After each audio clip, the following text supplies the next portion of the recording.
You all have been asking for this one for so long, and we're finally doing it. We're reacting to Big Love. We know this show is fiction, but just from episode 1, we're already seeing so many similarities and parallels to real-life polygamous groups like the AUB and the FLDS. It's actually wild how much they got right, and some things feel way too familiar. We're so excited to break this down, share our thoughts, and give you insights into this fictional polygamous family and how it compares to reality that we grew up in. Let's dive in.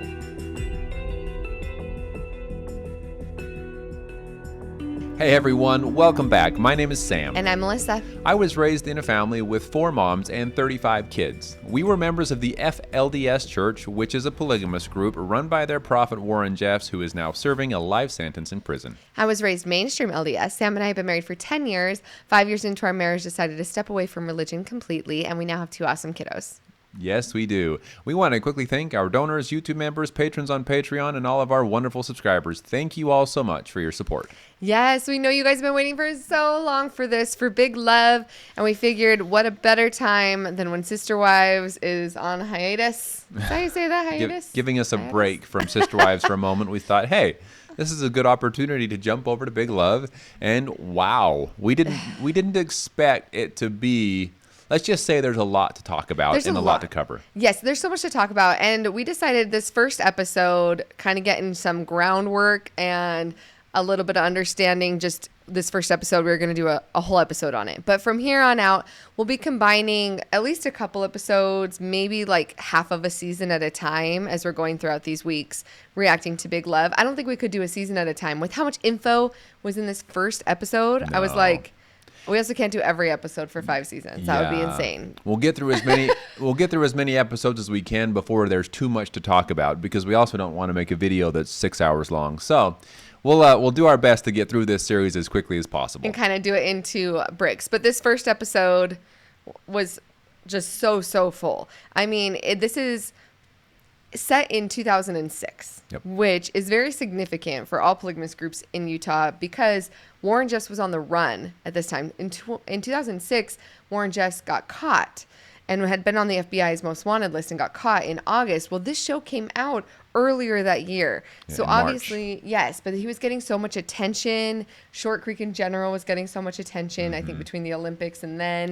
Yep. And so the fact that it was placed at this time doesn't surprise me that they decided to do a TV show on it.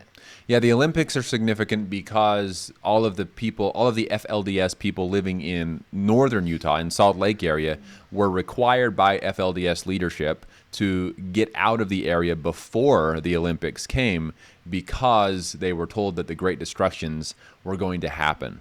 Yeah. And that a wicked was coming and all of these different things. Of course, there's been a lot of predictions from the FLDS leadership that the great end is coming. So there's no surprise that something like that would strike another ending. But the reason that Melissa said that it's significant to all of the polygamous groups is because when the FLDS got so much attention, when Warren Jeffs was on the run from the FBI, it kind of spread out to all polygamous groups in Utah that they then had this fear because in some ways they were afraid that they would lump the two together, the FLDS and the AUB, or the FLDS and the Kingston group. These other groups were afraid that the law was going to combine the two, that they had something to do with Warren Jeffs in some way, which they don't, but the suspicion was out there. Yeah, or just society in general, right? Being worried about someone finding out that they were polygamous and then thinking that they did do those things or did the same things as Warren Jeffs. So definitely a concern. Not surprised that they did the show in 2006, or I guess they would have been filming in 2005, but it was definitely a heightened time in Utah that things were coming out about polygamous groups. One thing right off the bat that was interesting with this show, though, is the ties to so many different pieces of different groups. Because when we first saw them, we're like, oh, this is the AUB because the wives are in separate houses, right? And they're kind of dressed more normally. They're modest, but they could blend in. Their hair's down. They're wearing short sleeves in some cases, or at least sleeves rolled up. Yeah, their kids are going to regular school, things like that. So we're like, oh, this is a show about the AUB, which we had also talked with Melanie from Notes to Sell 444, and she said that the show was loosely based on her father, who is now the prophet of the AUB. There's definitely, we're like, oh, we can see the AUB ties and kind of the way that they were living. their polygamous lifestyle in Salt Lake. And you see a lot of like regular references to, I mean, them having a big family. When Sam saw the big like GMC Denali, he's like, oh, you had to have like some kind of Suburban or a Denali or something like that. It's funny that that's what the father of the home was driving, because that's what my father drove too, a Suburban, a big Suburban like that. And then the wives would have like a minivan or something. And so it was just so many things right off the bat. I thought, wow, this is so interesting to see the similarities to the family I grew up in as well. And there was so much regular LDS culture mixed in because they do live in Salt Lake. Like you were seeing the LDS temple in the background, which is mainstream Mormon, the way that I grew up. I'm not fundamentalist. So you're seeing the temple in the background. They're talking about family home evenings, or FHE, if you hear that. And that's something that was done by the LDS. Well, who started that? It had to have gone back far enough, because all the fundamentalist groups do it as well. Yep, we all did the same thing, or similar to it. That, hey, there's this family night, or there is this for the single adults. That was mainstream only, to my knowledge. To do it with the single adults? Yes, it wasn't in the FLDS church. The FLDS church was all family-based. But yes, it was one day a week you would set aside for family home evening. And that is family time. Normally it would include like a spiritual lesson, something fun for the family to do together, like you play some kind of games. Yep. And then you would like sing a song, like a hymn or a children's song, children's church song. Yep. And it was just known as a time that everybody got rid of all their other distractions and just focused on family. So that's something in the mainstream church and all the other fundamentalists. So it must have been a prophet far back enough that everybody kind of revered it in some way. Or it could have been more recent, and the word just kind of spread out. Oh, this is what this church is doing, so let's do that. It seems like a good idea. It's not surprising. People don't understand how intertwined all of the fundamentalist, or especially the fundamentalist Mormon churches are throughout Utah, because I mean, my father, growing up in the FLDS church and raising his family in the FLDS church, walks into the mainstream church's stores like Deseret Industries Deseret Book, yes, and walks into the store and buys a Book of Mormon off of the shelf, or another church leader's book of some kind, or a hymn book. So, well, not a hymn book. I take that back. We use a different hymn book than the mainstream. But either way, there was a lot of intertwining happening there between the different churches, because ultimately they believe in mostly the same scriptures. Yeah, and one thing too that stuck out to me is, so far, with one of their daughters is working at a fast food place, and one of the girls she's working with is talking about, oh, do you go to Young Women's, which is a mainstream LDS youth group based on age. So at one point she said, are you in Maya Maids? Are you in Laurel's? So I was raised that when you turn 12, you go into what's called Young Women's, which is from 12 to 17-year-old girls.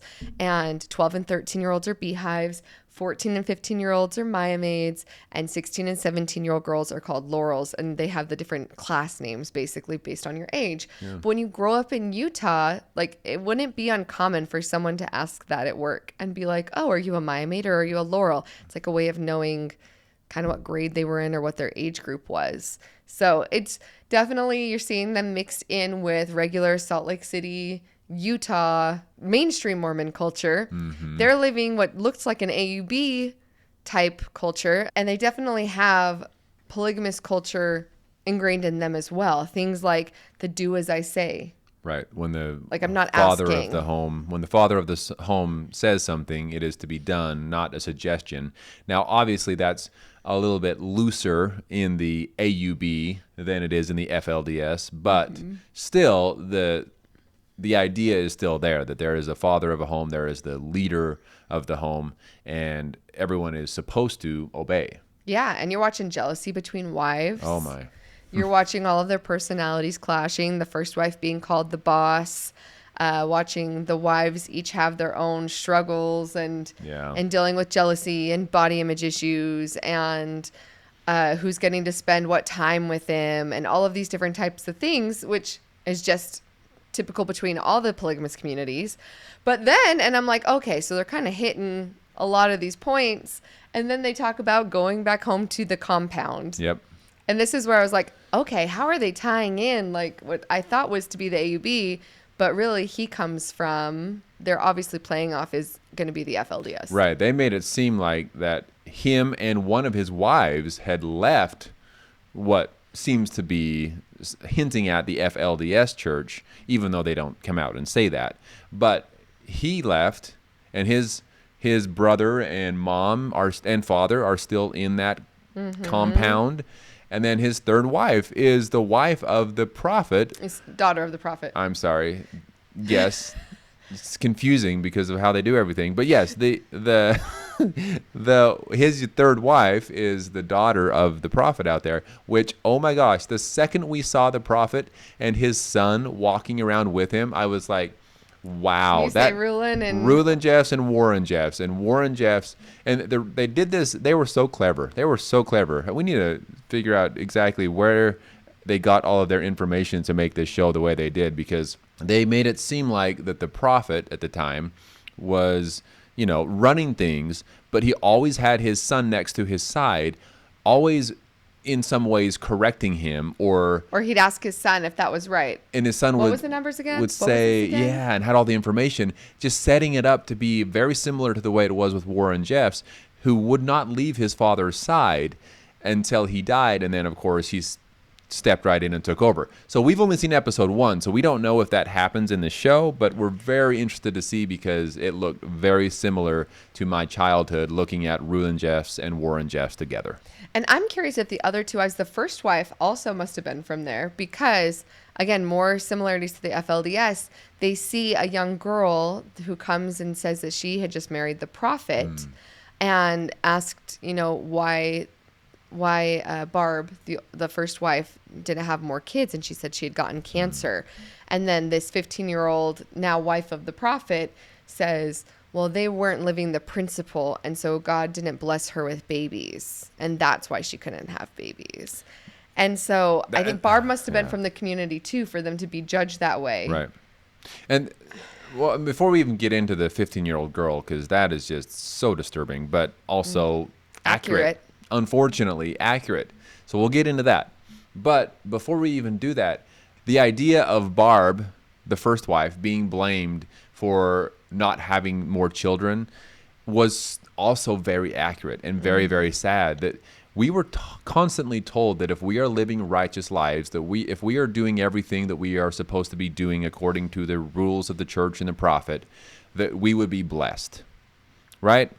And so if something happens like that, where she had cancer and because of that, she had to get a hysterectomy. Did I say that correctly? Yeah. It's a big word.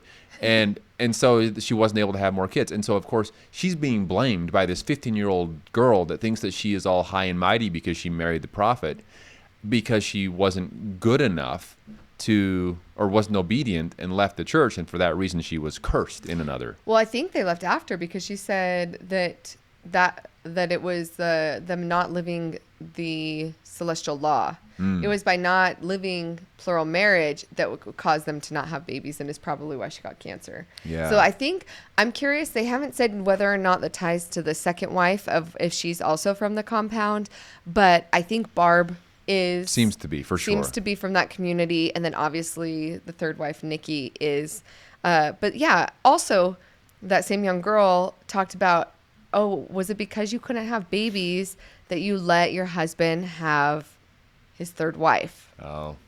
And is that something that was common? Like, if a woman couldn't have babies, then they hurried and gave the guy another wife? I don't know.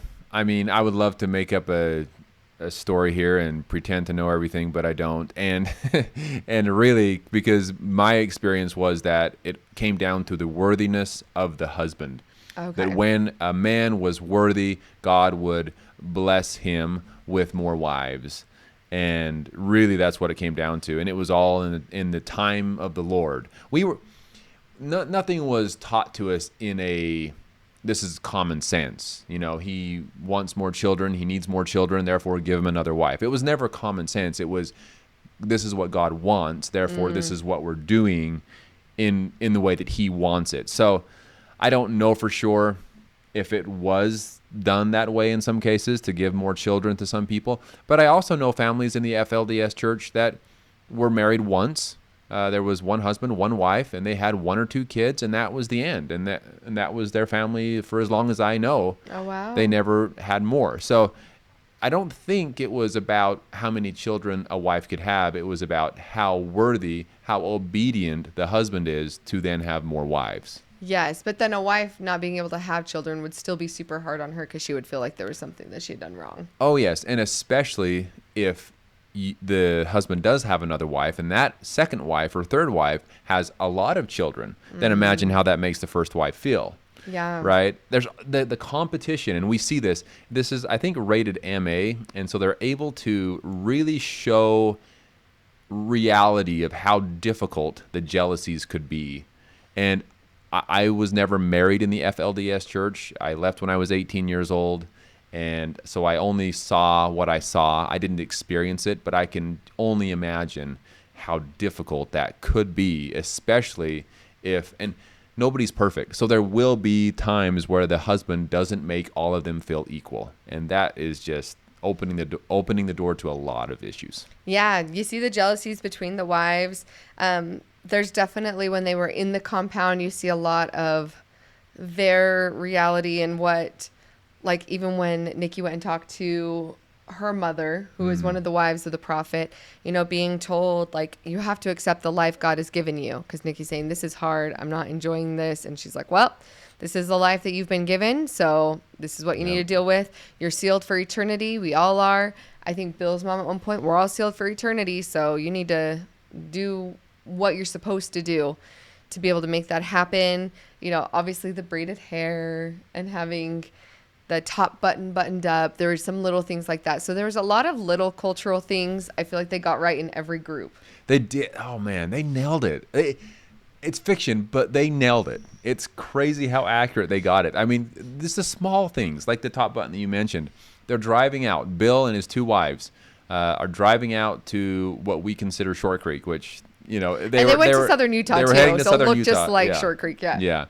So, but as they're doing this, his third wife, the one that is the daughter of the prophet out there, you see her reach up and do up her top button as they're driving out there, which is like no big deal, right? Except for the fact that when you are from a place like that, so many times when I'm going out there, even after leaving, I would roll down my sleeves, do up an extra button, tuck in my shirt. And you ask, why would you do that? You don't believe in it anymore. It's it's complicated, but it's doing it in order to make those around you feel comfortable. Because if you're trying to go out there and visit with family or friends or something, and you really want to make someone, you know, freeze up and not really have a conversation with you, walk out there looking like a Gentile or an apostate, and you're not going to get very far. Yeah. Right? And also, it's a way to feel like you're being respectful to your loved ones that are still believing that way. Yeah. A big storyline in this is that Bill's dad got sick and wasn't allowed to go to the doctor because of, I'm guessing this was his first wife, Bill's mom, who was like, no, he's fine. Like, we're not doing anything. Like, we're not taking him to the doctor. Absolutely not. Because all the other wives were kind of pushed out of the house and told, like, you can't help him. He'll get better on his own. I'm in charge. Yeah. I'm in charge type mentality. Were people in the FLDS allowed to go to doctors? Yes. So this is interesting. And once again, I feel like it was very accurate in a lot of ways, because there were certain families out there that felt the way that Bill's mom felt in the show, that she didn't trust doctors, that doctors would only make things worse, that it's better to let God handle it. It's better to do what you can at home and pray that your loved one is going to be healed, because God is all powerful. So with that mentality definitely was in the FLDS church as well. And we didn't run to a hospital. For example, I broke my arm when I was, maybe 16 years old. I broke my arm. And instead of taking me to a nice, normal hospital in St. George, Utah, I was taken to the clinic in Short Creek. And the doctor, I think he was a real doctor, took my arm and he's like, wah, wah, wah. Yep. And I'm screaming because my bone actually was snapped in half. And he's like, X-ray. Definitely broken, no x-rays. And he's like, you know what? Here, put it in this sling, not a cast or anything. Put it in this sling and put some weight on it and hold still. It'll grow back, you know? And so, and he still has a crooked arm. It's still bowed. It's right still. there. I mean, it grew back, and I'm strong as can be, right? Strong as an ox, but it's a little crooked. And yeah, and I was just in excruciating pain for the next several days as my arm decided to reattach. And I'm not a doctor, so I don't know what he should have done or could have done. I don't know. Not that. I can But tell you that. I'm not a doctor either, and that's not how that was supposed to go. It didn't seem quite right, is all I can say. And other things, too, where I get a huge cut in my hand when I was a kid. I was playing in a mound of dirt and jumped down, and a piece of glass was sticking up and chopped off a big, not off, but nice gash in my hand. And my mom just, hydrogen peroxide and wrapped it up, and here we go. It definitely should have been stitched, and I still have a nice big scar. But things like that. Now, I was also in a bad car accident where me and 4 of my other brothers were in a car accident, and some of us put into comas for multiple days or even a month for 2 of my brothers. In that situation where it's like life and death, we were rushed to the hospital. The FLDS community did have ambulances and fire trucks, and so we were put in an ambulance and rushed to the hospital in St. George. Some of us were life-flighted to Las Vegas. Anyway. When Sam says some of them, he is one of them who got life-flighted and was in a coma. Three of us, me and 2 of my other brothers, were in comas and were life-flighted to Las Vegas, a bigger hospital down here, and 2 of my brothers were in a coma for a month. I was lucky to only be in one for 3 days and then came back. But anyway, my point is that we definitely did use hospitals when we felt it was necessary. But if it was one of those things where, we can, bandage this up, we can wrap this up and then pray and hope, ask God to help you be okay, then we wouldn't. A hospital wasn't the first thing in our minds. And I think that you can relate to this because after leaving the FLDS church, even though I had been out for a few years, when we got married,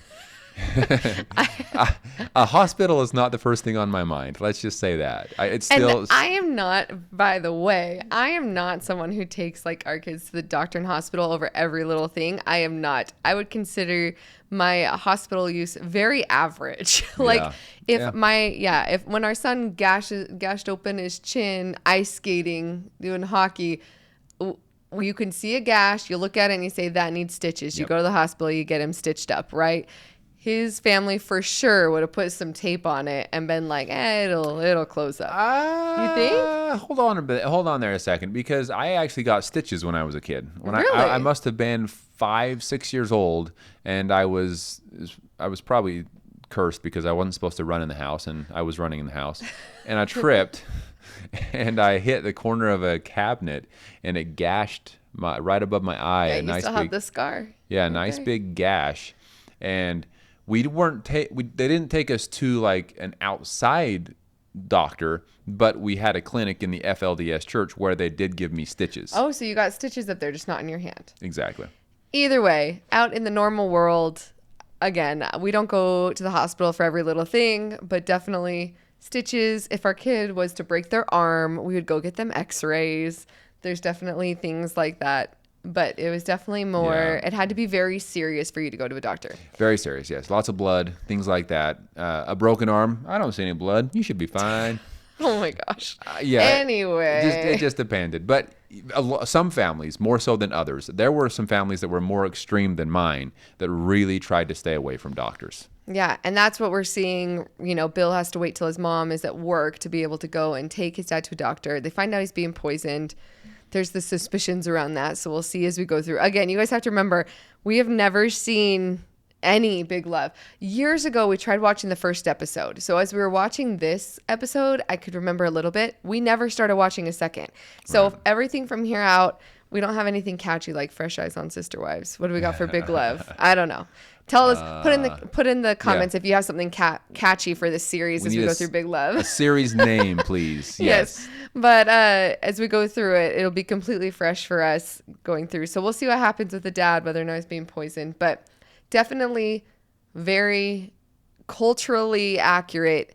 And they mixed quite a few cultures already just in the first episode. This isn't one where you're all completely focused on the FLDS or completely focused on the AUB or completely focused on mainstream Mormonism. So it's interesting to see where these all kind of like cross and everything. And it's going to be, I don't know. I'm excited to see. Everybody's been excited to hear. So hopefully you guys will join us on this journey. I think based on all of the emails and all of the comments we have received, and I'm sorry it took us so long, almost since the moment we started our YouTube channel, people wanted us to react to Big Love. It just took us a long time. But I assume the reason is because you want to know how accurate some of the things are within the show, because it's fiction. But I will tell you right now, based on just this first episode alone, I don't know how crazy they get in the future, but there are a lot of things that are very, very similar to what I saw growing up. And even within the mainstream LDS church, Melissa, the way she grew up, it showed the clip of them having that conversation with the active LDS girl.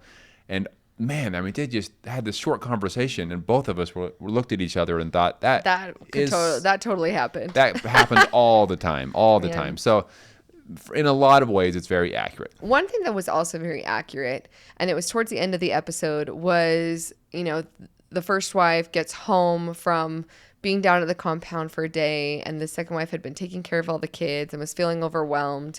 And the first wife was looking at her, being all sad and upset, and was just like, we're not trapped. Just remember that this is a choice. This is a choice that we made to be this family together. We're not trapped. And she was like, well, I feel trapped. And that's something that every group, like I've heard Amanda Ray talk about it with the Kingstons, where people will be like, why is the show called Escaping Polygamy? You can leave whenever you want, right? And trying to say that they're not trapped when there's more than one way to be trapped. And you can feel emotionally trapped. You can feel psychologically trapped. You can feel, yes, you might be able to walk out the door, but that doesn't mean that your life would be the same, or that it's like a life you can even picture if you walk out. Like, what does that look like? Is it even a possibility? What does money look like? All these things. There's such a huge range of emotions for someone who's about to leave the group. And Sam can speak from experience. When you go to leave, even if you know that it's right, even if you're a guy who has a skill set and who can go get a job for themselves, there's so much fear when it comes to leaving a community, let alone a family. Well, just the simple fact that, hey, if you leave here, you're losing your family. That feels pretty trapped. And I know that was the FLDS specifically, but within the AUB and the Kingston groups, they aren't quite the same when it comes to, hey, you're cut off from family if you leave. But there's still, from what we hear, there's still a lot of problems. If you decide to leave, the relationship, the connection you have is never going to be quite the same. Yeah, social pressure. Yeah, so that alone. And something the second wife, what's her name again? Marge? Yeah, Margie. I forget. Once we watch a little bit more of the show, we'll get all the names memorized. But Bill's second wife said, I feel trapped because I have children in it. And that's key. That is something you have to remember as well, is that a lot of these women, especially within these groups, once they have children, if they just decide to leave, the church is going to try anything they can possibly try to keep those children in the church and with the dad or with whoever is still in the church. So that is something very, very tricky as well that we see today. So many women still fighting to get their children back because the church is hiding them away somewhere. So that's scary. And so I can see why even in her case, where she's not in the FLDS, but still there's this environment that the church is in charge, and that if you decide to do something against the church, you could have severe consequences. Yes, which leads us to our question of the week. We obviously shared our opinions a little bit on it, but what do you guys all think? Can you be trapped without physical barriers, right? How much choice is there when there's emotional, cultural, social pressures being in play? Do these women actually have a choice? Are they choosing to be in that situation, or is it environmental? Yes. Thank you all so much. Let us know what you think in the comments below, and we look forward to talking with you soon. Talk to y'all soon.